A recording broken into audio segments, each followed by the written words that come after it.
opaque torpeur de la nuit où j'allais, je tombais en arrêt sur des parfums de musc. Une femelle sale, à l'abri de fougères, dormait, abandonnée à mes fins sexuelles.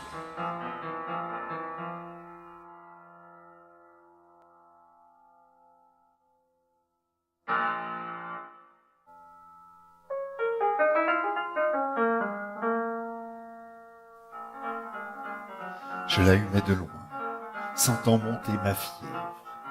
Elle dormait perdue, la main au creux des cuisses. Je devinais la chair de sa peau à la lune que couvrait une peau en loques par sa fuite. Sa peau, gris anthracite à reflets de cobalt, comme les galbes mous d'un cul à hanches larges, alangui sur le sol de galets et de feuilles, faisait monter ma verge au vent de mes désirs. Face au vent, j'approchais, tombant dans son sommeil, lui saisissait la croupe, accroupie la jetais, lui labourait le ventre à 2 ou 3 reprises, elle l'inondait de mon foutre, insensible à ses cris. Je la laissais s'enfuir, me couchant pour dormir d'un robéa sur la couche d'herbe tiédie par son corps tout à l'heure, encore couché là, et qui, je le savais, couvait déjà mon fruit.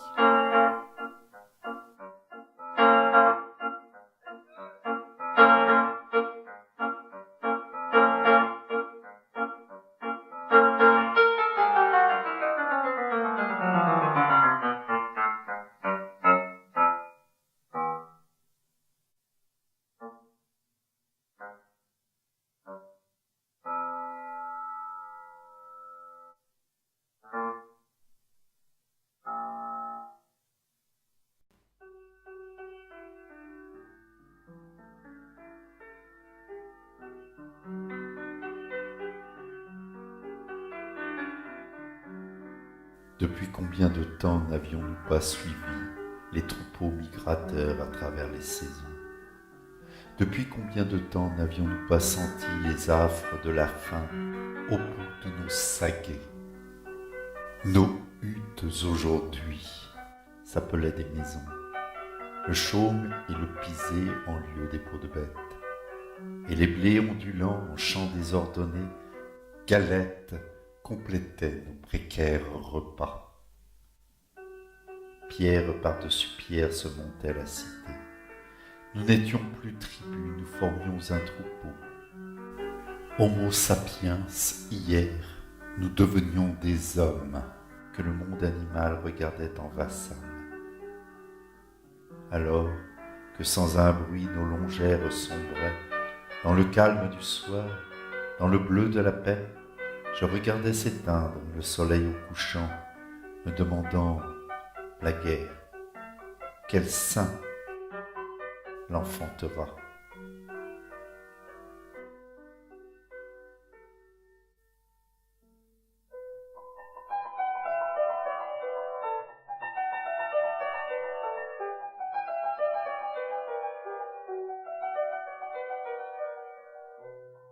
Au matin, la rosée avait lavé la veille, et la vie sonnait claire, ricochant sur le fleuve.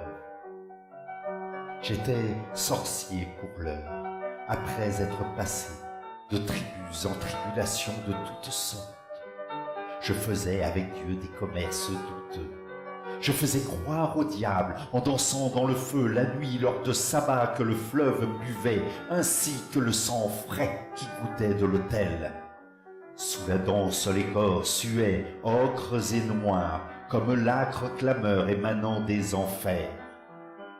Je vois toujours l'aurore, en une vierge pâle, poignardée d'un soleil qui irradiait mon glaive. Et le fleuve, ondulant, de sa croupe boueuse, passait indifférent sous l'œil des crocodiles digérant les reliefs de notre sacrifice à l'heure du repas des mouches putrivores.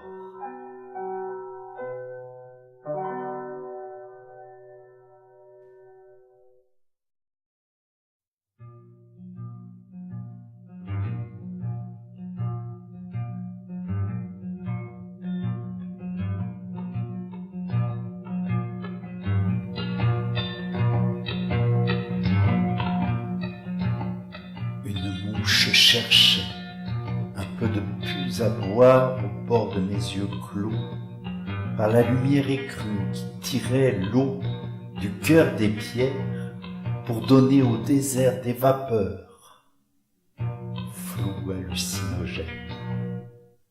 J'égrenais le silence au sommet de ma dune, alors que l'oasis à mes pieds travaillait, entre murs empisés et vantaux en roseaux, dans la moiteur sordide aux âmes chevillées.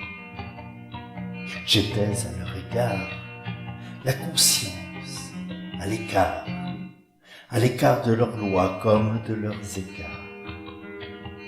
J'étais pierre parmi les pierres de l'Atlas, mais j'étais celle-ci que le scorpion habite. Et je voyais passer les lourdes caravanes qui damaient le désert de longs blatèrements, dromadaires couverts du trésor des nomades, princes bleus regagnant leur caravansérail.